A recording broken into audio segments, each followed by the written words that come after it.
Christian living, Christian living. Well, welcome to the Dr. Luther Show. I'm pleased to have as my guest today, Brother Darrell Gooden, and we're going to have a ball today. You're watching Dr. Luther Hampton on the Dr. Luther Show here on ChristianLiving.tv. Prayer. Father, we thank you so much. You've been so gracious to us. We thank you for our guest today. We thank you for Pastor G and the staff here at Christian Living Radio. There's so much going on here. There's so much that you want us to do and so much that you're helping us to do. And we just give you praise today, Lord, as we launch out into the deep today in Jesus' name. Well, again, I'm back and we've got Brother Darrell Gooden here. I've got his bio here. I'm not going to read it all. It's so extensive. But I just want you to know that I really appreciate this, brother. Thank you. And welcome to the show. And I just want to get him started and talking a little bit about his background and what he does now. He does some wonderful things with teachers, and he's just changing the whole dynamics of what's going on out there and supporting teachers. But his story is a story that should be heard, and I want you to hear it. So Brother Darrell, would you just get started and tell us a little bit about your background and what brought you to here to now? Yes, I was originally born and raised in a small town called Shelby, Mississippi, a population of maybe about 1,800 people, and raised by a single parent, 14 other siblings. It was one of those times in life in the early 70s in many, small towns that 90% of everybody's on the Section A, welfare, Section A homes, food stamps, just a small community and there's pretty much no way out. And the average person around there has about a 5th grade education. Wow. So with that said, that tells you a whole lot right there. As they say, you'll be a statistic because of your education background. And I wanted to prove a lot of people wrong because of that, what they said. Mm-hmm. And some of the things that they said about me as a child and as growing up, with me being diagnosed with ADHD, speech impediment, and learning disability, along with my twin sister. And when I spoke about earlier about, being, with a 3rd, 4th grade education, and you have your parents, they don't know very much about it and trying to push you and getting in, finishing in school. It's about surviving. It's about working. It's about taking care of the nouns right now. So that's what pretty much went on a whole lot. So you told me before, when we were talking before, you said that you had a little break in there, things were going bad, but you had a relative or something that helped. Tell us a little about how the relative kind of transitioned you. Right. Yeah, tell us a little bit about that. As a child, when I spoke before, we was talking about me having ADHD, speech impediment, and learning disability. Along with that came in behavior. And I was the teacher's nightmares. Wow. I spent more time at home than I were at school because teachers was like, look, get out of my classroom now. I mean, look, you're interrupting our class. We already got 35 students up in here and you're not going to run my class. And I used to cuss teachers out. Wow. I used to say bad things to them. And now here's your mom has 15 other kids she have to worry about. Mm-hmm. And little old Darrell ripping it up everything and just pretty much messing it up, but I didn't know what I was doing as a child, disturbing the class. And that I was a step away from being in special ed. So when I got to be 8th grade, and I spoke to you before earlier about it, that being down south, all the young black kids want to either be in the band, all right, mm-hmm. or doing something musical. It was something about the black college atmosphere that gives the young black kids hope down south. Yeah. And I was in the band. And when I was in the band, I was playing the bass drum. And it was amazing. I mean, I enjoyed. We go to different colleges, different high school, go do band battles and everything, and we win. I mean, it was great. So despite with your hardships and all that, you found something that you were really into. Yes. And something that really made you feel real. Made me feel real, yeah. made me feel I was part of something. But then one day, during recess time, I was out playing football with actually the football guys that actually play football who was playing for at halftime. Mm-hmm. And one of the guys on the team threw me a touchdown. And I scored a touchdown on one of the two guys that actually play. And I took the ball. And back then, you had some of the guys on the team on NFL had their socks pulled up to their ankles, up to their knees, and they spike the ball and they do like the little That's funky chicken day. Billy White Shoes Johnson. Billy White Shoes. Johnson. There you go. Yeah. And I spiked the ball and did what he did, and I hit one of the guys right in the chest. And from that, we got in a fight. And the coach saw us fighting, about to get in the fight, and he said, "Look, you need to take that negative attitude and put it out here on the football field." Mm-hmm. And I returned and said to coach, like my normal self, football is for suckers. Wow. Football is for suckers. He told me, get down and give me 10 push-ups. And I looked at the man, I was like, what? What's wrong with you? And then I get down to do the 10 push-ups and I get back up. He said, look, you need to really consider coming out here and playing football. I said, I don't know. So I went on and went home. Mm-hmm. And I told my sister Rita about it. And I said, look, Rita, this coach bugging me about playing some football. Nobody want to play no football. I'm in the band having a good time. You know what I'm saying? Because that's what I like, in the music. And she went and talked to my mom. My mom said to her, what he needs to do is get Jesus in his life. Right. That's what she said. Sounds like a mom, Jesus in his life. And because of his attitude is so bad, every time you look around, he's in trouble. But my sister said, look, Mom, this is probably something that can keep him out of trouble. So I decided to go out, and Coach told me. So you got the permission. Take a physical, and come on out here. And I proceeded to start, going out there on the football field and showing my little skills, what I had. And he asked me, do I know anything about football? I said, yeah, Franco Harris, running back for the Pittsburgh Steelers. He's the man, because back in the 70s, it was always a battle between Dallas and Pittsburgh. And so Pittsburgh's my team. So Coach put me in there, do a quick pitch left. I got the ball. The linebacker came and knocked me out, literally. And he looked over me and said to me, how you like us now? No. We got shoulder pads and helmets on now. And I said, get off me. I pushed him off me. And it was like, all right, let's do it again. Coach like, Daryl, get up and get back over here.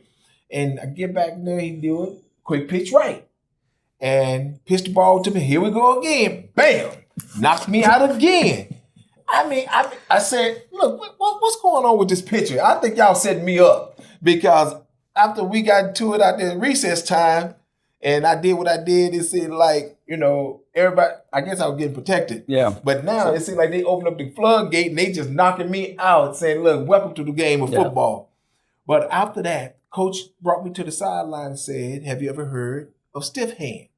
And stiff hand is what Walter Payton used to do to get ball players Sweetness. Yes. And he showed me, and he said, look, when they come up to you, take your hand, put on the helmet, and get them off you.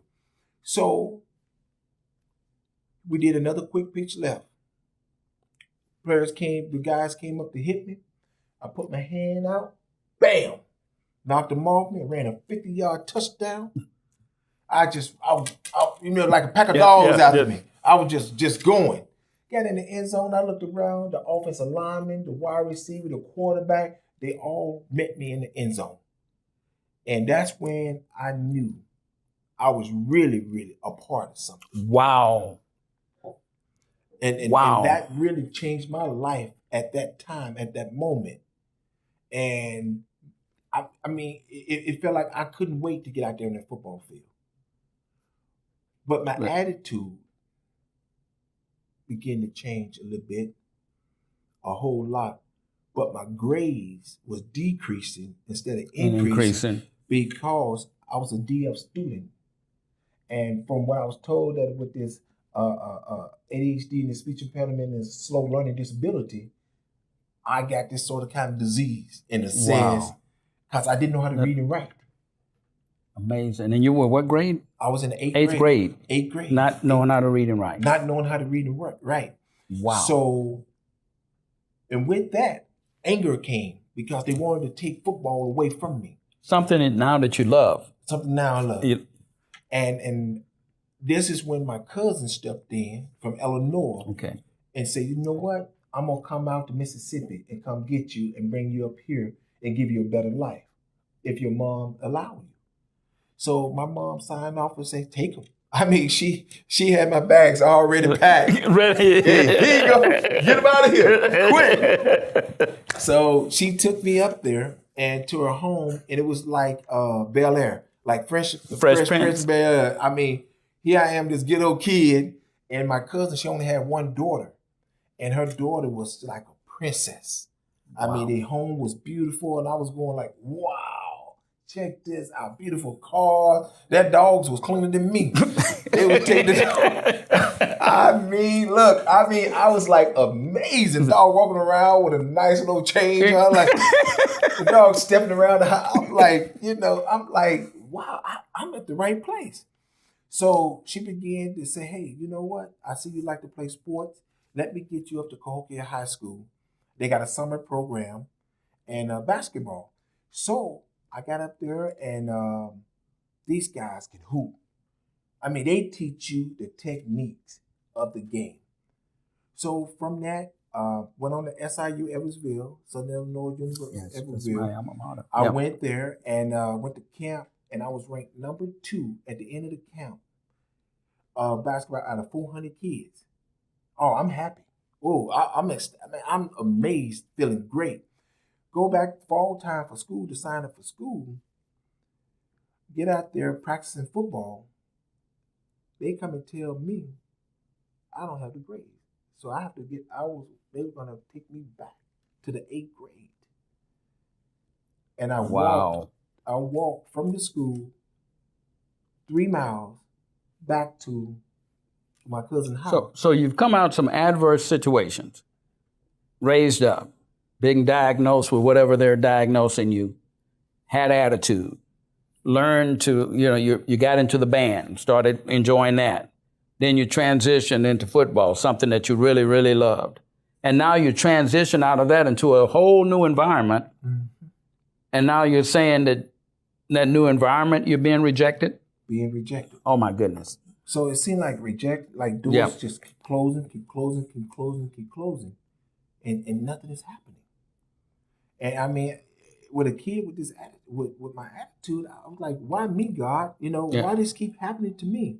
Then on top of that, my twin sister dropped out in the 8th grade, 15 years old, and had a set of twins at the age of 15. So it was like more and more. And now, not only I'm a brother, now I'm an uncle helping to babysit. I mean, it was one thing after another. All my sisters started having babies before they hit 17 years old. It was on and on and on. So I ended up going back to Mississippi. Wow, what was that? I mean, I can't imagine. I mean, you're in an environment that you're loving, people are loving you, and you see a whole new life, and now it's taken from you, and you're back to square one. Yeah. That's amazing. Right. That. I am so glad he's bringing this up because there are many others out there. I minister to people all the time. Even in my coaching practice that need acceptance. Scripture tells us that you've been accepted in the beloved. And I want you to know that there's a way out of that. So we're going to continue this discussion. We're going to break a while, for a commercial, but we're going to continue this discussion. It is actually riveting. I really enjoy hearing this because I know where he is now, and you're going to find out where he is now. But to know where he came from and to see what he's doing now, you'll know there's a God. So it's just amazing. I'm overwhelmed with it, but I know that God is good, and that he's continuing to bless both of us. And I just look forward to just continuing this conversation and learning more about you and letting the audience know more about you and what you're doing for the people out there, teachers, and so on and so forth. And we'll get into that. We'll be right back. You're watching ChristianLiving.tv. Partner with us today and help us bring the good news of the gospel worldwide. Go to This is Dr. Luther Hampton again with my guest, Darrell Gooden, Brother Darrell Gooden, and we were talking about his transition. He was born in Mississippi, had I would say challenging, for lack of a better term, life. He moved by a gracious cousin, moved him to Chicago. He saw some good things there, but then disappointment again. He had to go back to Mississippi. That's where we are now. So kind of elaborate, now you're back to Mississippi and what's happening? You know, I was finding myself getting right back in the same rut with the same guys that I was getting in trouble with, and trying to get back on track, to get back on the football, and to see where that's going to take me. So I began to get back on the team, and see school started, coaches them all welcomed me back. And they thought they was going to lose me, while I was there in Illinois. And they was like, okay, you're here now, you're back, let's make the best of it. So I started doing well in football, but my grades wasn't there. I had like a 1.98 GPA, and they came out with this rule called no pass, no play. So if you don't make the grades, you don't play. So now I'm panicking. What I started doing, like what everybody else was doing, I started copying. Wow. Off the girls next to me, the guys next to me. I had this one young lady by the name of Maybelline Taylor, and she was the smartest something in our class.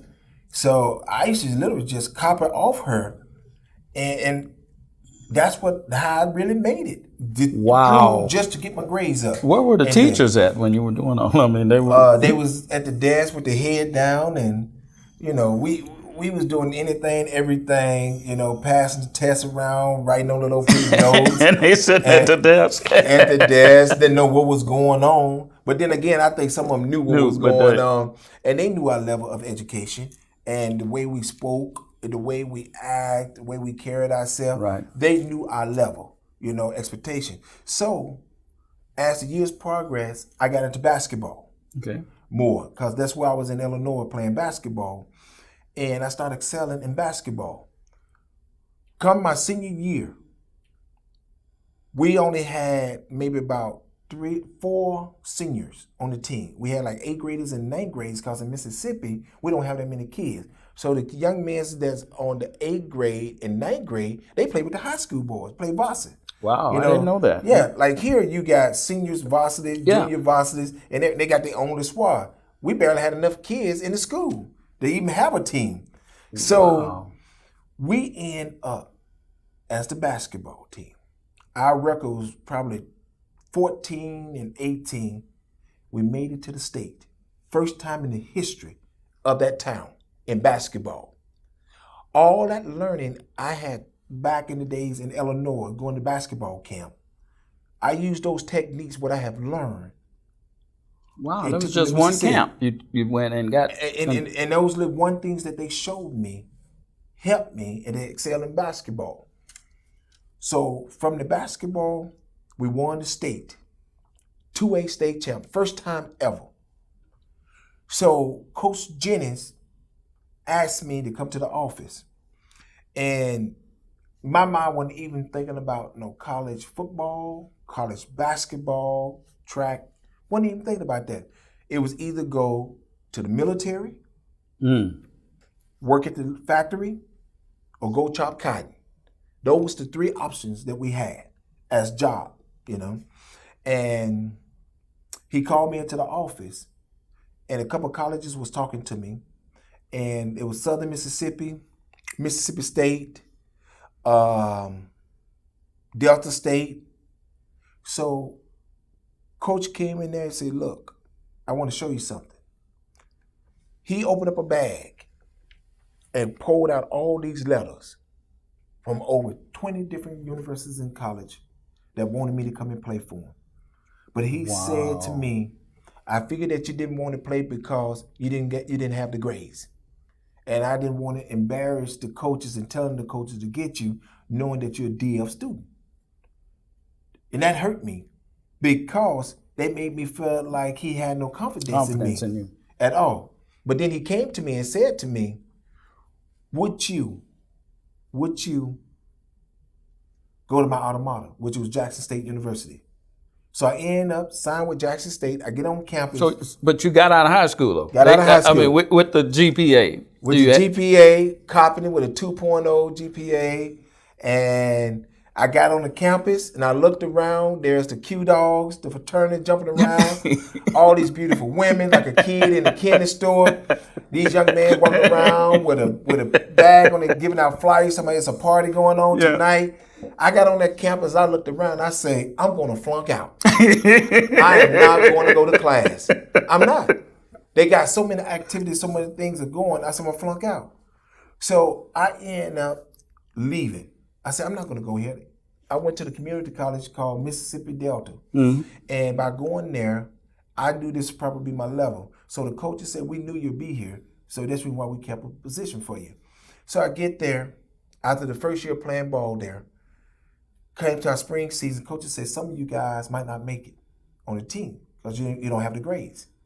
So it was 55 of us plus the coaches in the locker room. And I stood up and I told coach, I don't know how to read and write. Another ball player stood up. I don't know how to read and write. About 14 of us. Coaches and them looked at each other like, what? We had your teammates giggling, calling you dumb and everything, giggling and all. So Coach wife, Miss Southwood, took on all of us. Only 6 of us stayed in college. The rest went home because their pride got in the way. Pride. Wow. She took us all the way back. She took us all the way back to first grade. She taught us our ABCs and our 1, 2, 3s. Here I am, 19 years old, 20 years old, to teach me my ABCs and 1, 2, 3s. Adjective, nouns, pronouns. How to speak, and all of this. She took us back.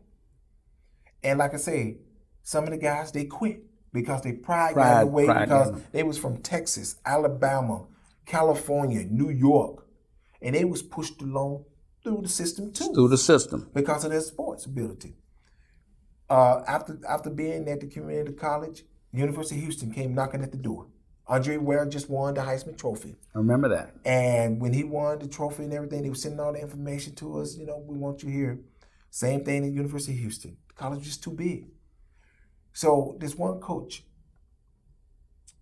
by the name of Ken Sparks from an NAIA school called Carson Newman College in Jefferson City, Tennessee. This coach said, I know Houston wanted to offer you all of these things. Mm-hmm. But the only thing that I can offer you is a personal relationship with Jesus Christ and a free education. My God. My God. And when he said that to me, last time I heard that word about God, it was from my mama. From your mom. I remember that. That was the last time I ever heard anything about God. So I knew this was the place for me to be. This wasn't a coach. This coach never ever talked about football, ever, to none of us. He always saw us walking and say, how's your heart with God? When we go to the lunchroom, when we're walking down the sidewalk, when we come to the dressing room, how's your heart with God? This is what Ken Sparks, he won over probably about 4 or 5 NAIA championship. This man was a true soldier of God. And he wanted us to be the best we can be. We only had probably about 40 minorities in the whole college. East Tennessee. Just imagine when the janitors are white, the teachers are all white. Wow. I mean, everything is all white. And this man, he really, really cared about our life. And he said, football is going to take care of itself. You need a relationship with God and getting your education. I mean, and that was his word.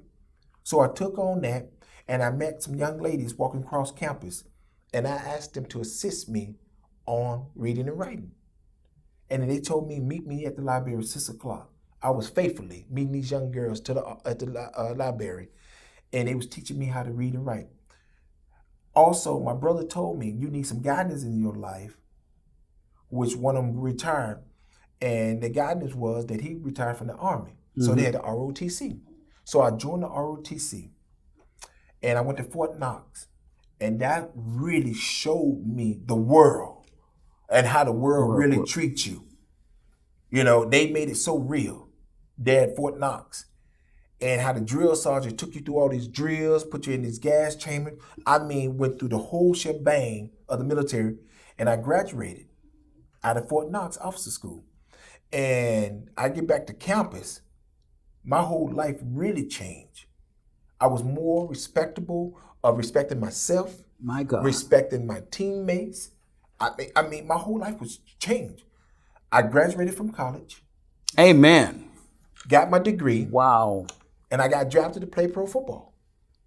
And I got drafted and went on to the Canadian League and went up to the team with the Winnipeg Blue Bomber. And I came back, finished up some more classes, and went back to go play ball again. Wow. So I got opportunity to travel around the world to see things I never thought I would ever see, meet people I ever thought I'd never ever meet. Far cry from Mississippi. Huh? It really took me on a journey. And from that, I end up here in Arizona, playing for the Arizona Rattlers. All right. And after my season with the Rattlers, I began to go and do a lot of speaking engagement. Going out speaking, talking about my life and how I got started, you know, and all. And that's what most ball players do. You know what I'm saying? You know, go out and do speaking or become coaches, working with kids at Boys and Girls Clubs or something. But my thing was I was out doing speaking. So this young lady by the name of Lorraine Newman came to me and she said, we need young black men like you to become teachers. I said, who am I going to teach? I was a DF student, barely graduated out of college. Who's going to? She said, you have something special about you. Yes. And she said, we need you in our school system. You have your degree. I said, yes, ma'am.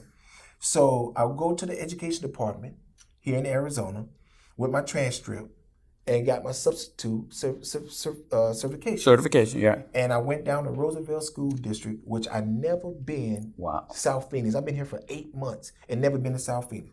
I saw kids look like me.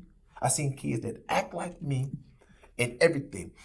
Even the parents, being single parents, dropping the kids off looking like my mama, coming with that, you know, Susie hat on her head, twisted with some flip-flops on, sweatpants. I mean, dropping the kids off and heading out. So I began to become a substitute teacher. As being that teacher in the classroom, I had this one kid kept interrupting my class all the time. It was about 40 kids in my class. And I would go from one class to another class and substitute. Yeah. But this young man kept messing my class up. And I called the young man up to my desk. I said, look, I said, I need to talk to you. He's about 6'2", about 280 pounds. And he looked at me and he said to me, what you want, nigga? And I said, huh? He said, you heard me, nigga. I said, what? Wow. I said, and I looked up at the sky. I said, God, karma is something else, huh? Everything I ever done to a teacher, ripping them up. And it came right back to me in my life.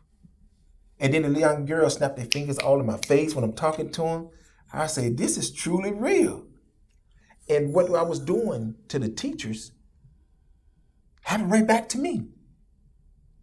But what really got me is when I went to the lunchroom to eat lunch with the teachers. Teachers bringing in the electric bill, water bills. They was wearing the same clothes every day, some of them. Oh my God. And we was it tore me apart. You know, it's almost I was ignoring what they was talking about because I'm doing my own thing. So more and more they talk about their bills, more and more, but I saw the passion that these teachers had in the classroom, you know, with the students. I never ever heard none of them talk about their bills. I never heard them talk about anything. Here we we see that now that you're a substitute teacher, you have a degree. I guess they didn't even think you could actually get a degree, but you've got a degree now. Got a degree. And now you find yourself substituting in the Roosevelt School District, which I did some of that myself. So I know where you're coming from. So you said that you saw, and this is what really is it grabbed hold of me. You said you were in the lunchroom eating lunch with the teachers, and go over that again. Yeah, and, I was in there in the lunchroom eating with the teachers, and they was bringing their bills, looking at their bills. And the teacher was like, I don't know, I'm going to be able to pay my lecture bill, my water bill. So one day I just reached in my pocket, I had a $100 bill, and I went to the teacher, and I put the $100 in her hand. I said, go pay your water bill. And she said, no, what's this? I said, pay your water bill. Take care of that. 2 weeks later, another teacher was struggling with her electric bill. I did the same thing. I was never telling other teachers what I was doing for them. We had some of the teachers was lunch, eating Roman noodles every day. Wow. Here I am going to Subway, getting sandwiches and eating in front. I felt bad because, I was eating good food, Yeah, and you didn't know. Yeah. And didn't know their situation. And I began to start hanging out with them. We had one teacher was taking supplies from the school and taking it to another school, and I go out to his vehicle with him to carry the package of the supplies. I look at his tires on his vehicle. They were slicker than my hand. I said, you know what? He said, when I get my check, I'm going to go buy 2 tires, this check, then the next 2 checks, next check, I'm going to buy 2 more for the back. I said, you know what? No, I got you.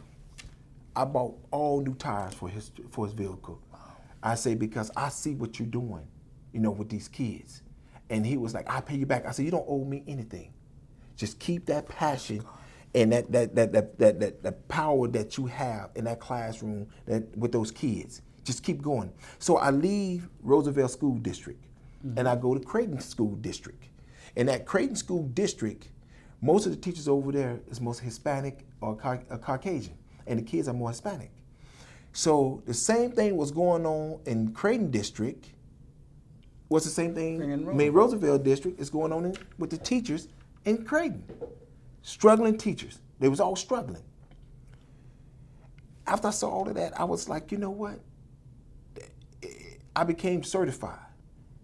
And when I mean certified, I had my own classroom teaching. So you're full-time? Full-time. Full-time now. You're not a substitute? I'm no substitute. Okay. So I'm full-time teaching K through 8th grade, being a PE teacher there at Lumberland School. And now I'm in the state retirement. Now I'm everything that lesson plan, everything that a teacher do, I'm in that now. You're in that. I'm doing everything. Woo, the workload on the teacher is just embarrassing. I mean, it's tough. So you're saying with this heavy workload, plus they still have to deal with kids that are not at optimum behavior. Also the parents. And then they're dealing with parents. And then they're not making money, and they're, wow. My check was like about $900 every 2 weeks. So that's $1,800 a month. Mm-hmm. On top of that, they was taking out like $300 every 2 weeks, close up to $600 for health insurance. Wow. How can you live off $1,800? And now I know why the teacher was talking about they were struggling with their electric bill, their water bill. And, and I was looking, but a lot of them didn't know that I had another business on the side. Because I was an entrepreneur. Yeah. So one teacher came to me and said to me, Mr. Gooden, can I talk to you? I said, yes, ma'am. She said that I heard that you assisted some teachers. And she said, and she had a doctor's degree. And she said, I just want to know, you're not selling no drugs or nothing, are you, Mr. Gooden?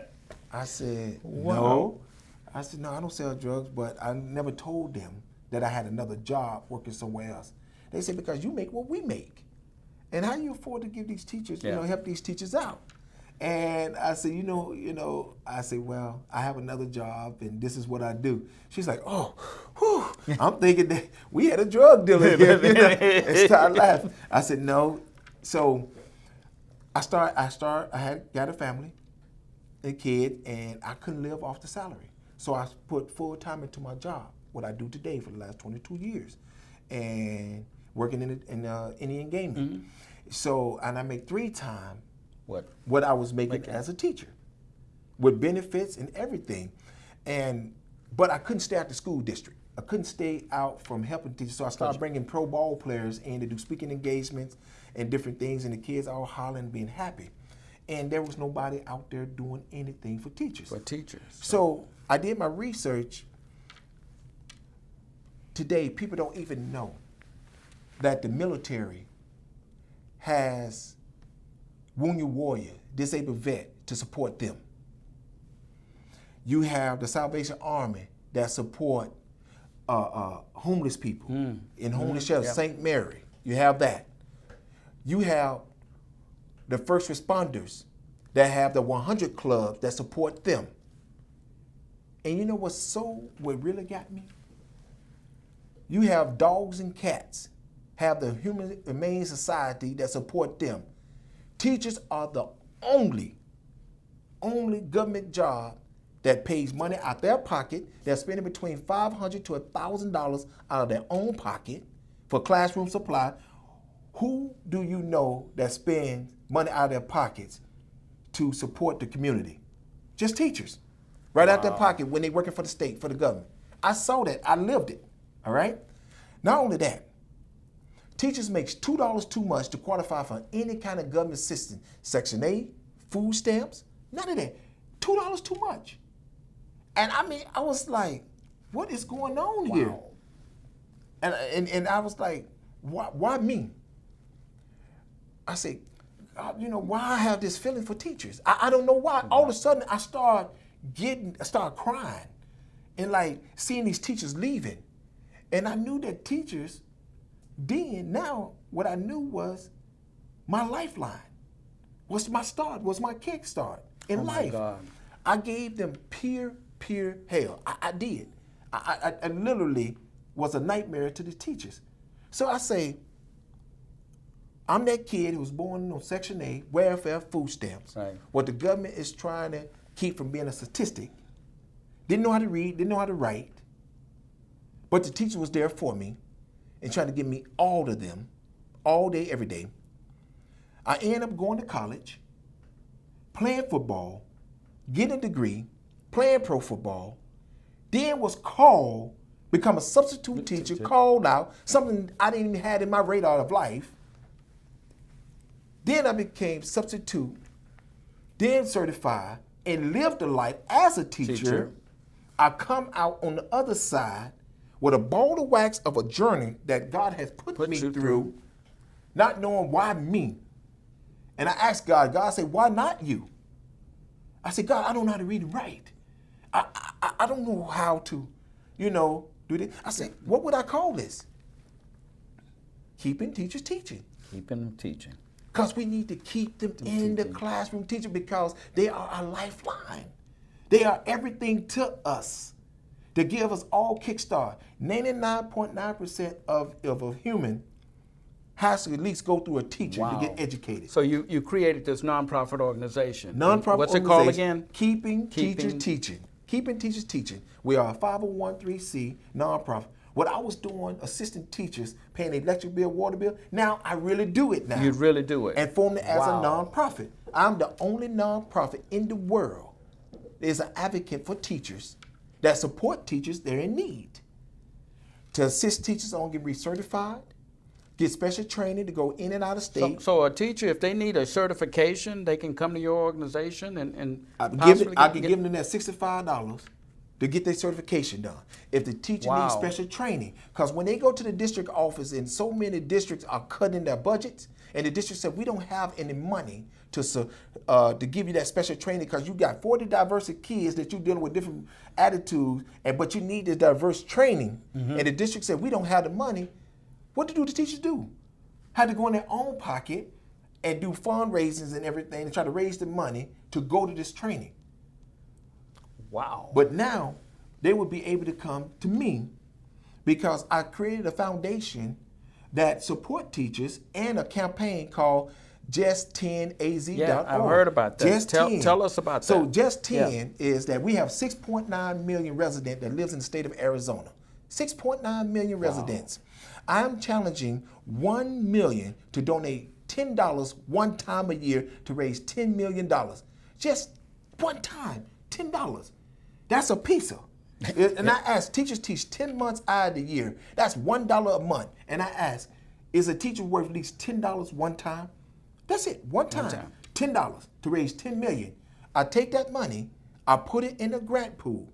So when that teacher do call me that needs assistance on the electric bill, water bill, they get recertified, special training, networking. So I put on bowling tournaments with the teachers, school district versus school district, because right now there's a dividing between charter schools and public schools. There's a dividing right now. Yeah. So they're both fighting for those dollars, you know, to get students in.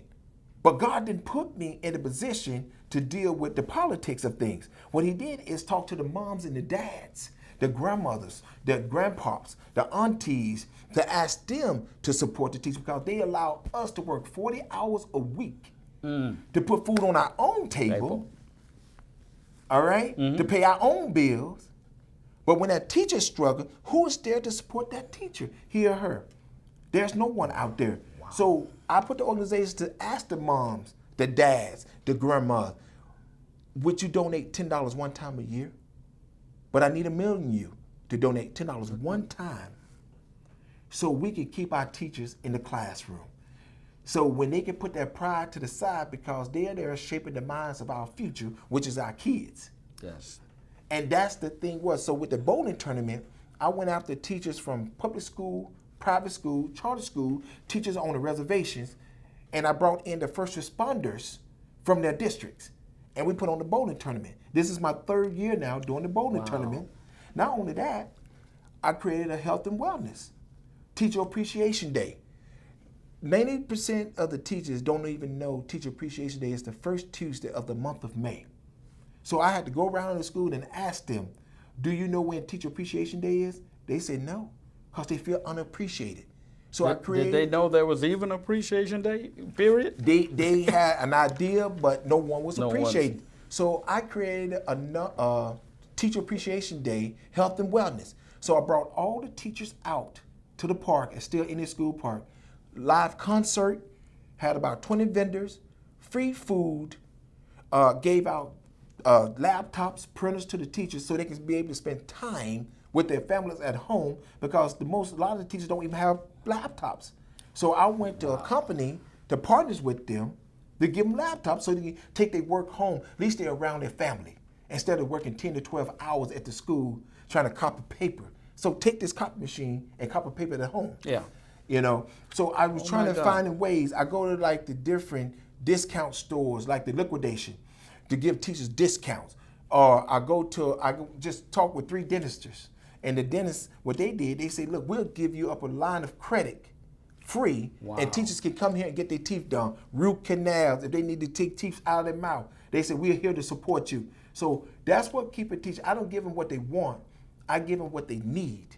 You know, things like with the tires on their car.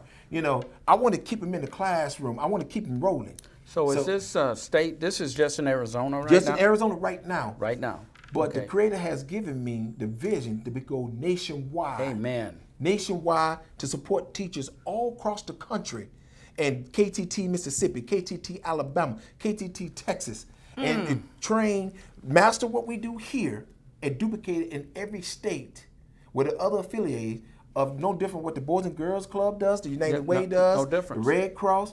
We want the moms and the dads and the pops to take care of their teachers. Is there a website that people can go to? Yes. Yes. Can you Yes, tell the they audience? can go to www.keepingteachersteaching.org, or you can go to just10az.org and visit the website. That's keepingteachersteaching.org or just10az.org, and they can go on to see information about what we do, see videos, see pictures, and also just make a donation of just $10 one time. Well, with that said, man, that if you've heard this and it touched you like it touched me, you'll go to that website right away and make a donation.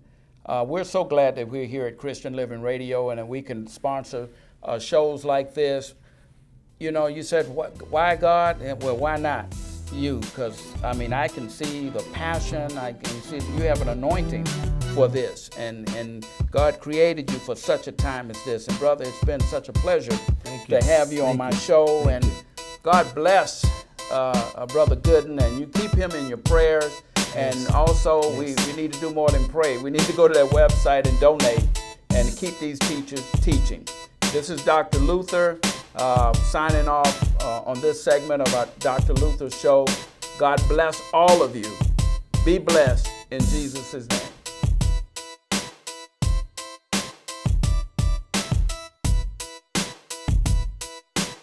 Everybody that's out there, you know what to do. Make sure that you follow Christian Living Radio. That's where it's at. Shout out to Christian Living Radio.